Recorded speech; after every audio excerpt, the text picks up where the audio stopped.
This is how most attacks happen today.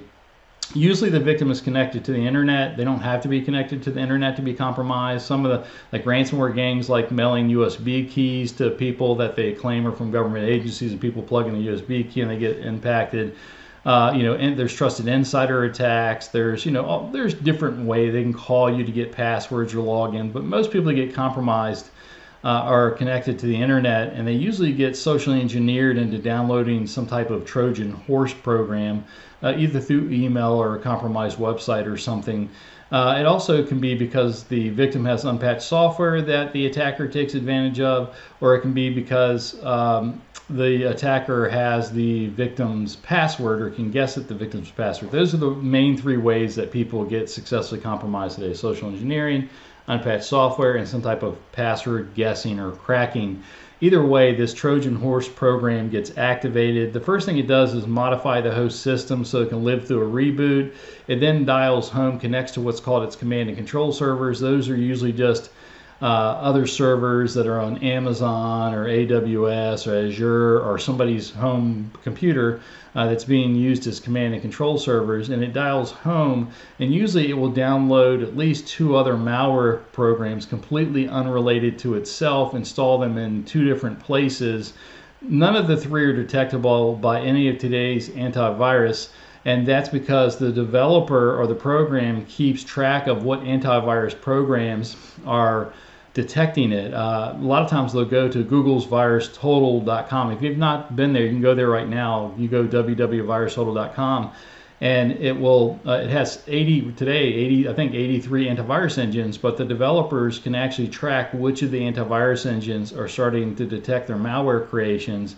And using that early detection, they'll actually tell the malware programs to change themselves or re-encrypt themselves so that the average ransomware program, attacking program, goes undetected for weeks or months or sometimes even years on the host machines. And usually, again, there's 2 or 3 of them, and they're completely unrelated to each other. They're installed in different places. And the idea is that all 3 are really kind of undetectable, unscannable, but if one becomes detected and gets removed, the other 1 or 2 are going to live and not be found. I want to say many people will like, oh, I found ransomware and I caught it before it went off. I'm so lucky, and I got hit a month later, by a new ransomware program. They didn't get hit later by a new ransomware program.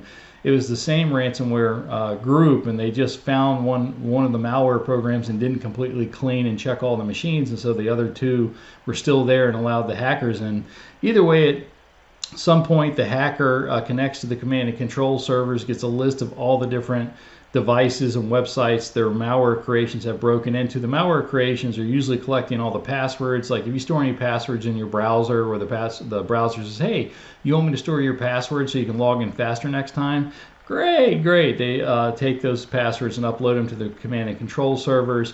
They're usually uploading the network name, the host name, the IP address, and other identifying information. So when the hacker comes in to take a look at the list of all the compromised machines and networks, they get kind of a fairly good idea of what type of organization they've broken into.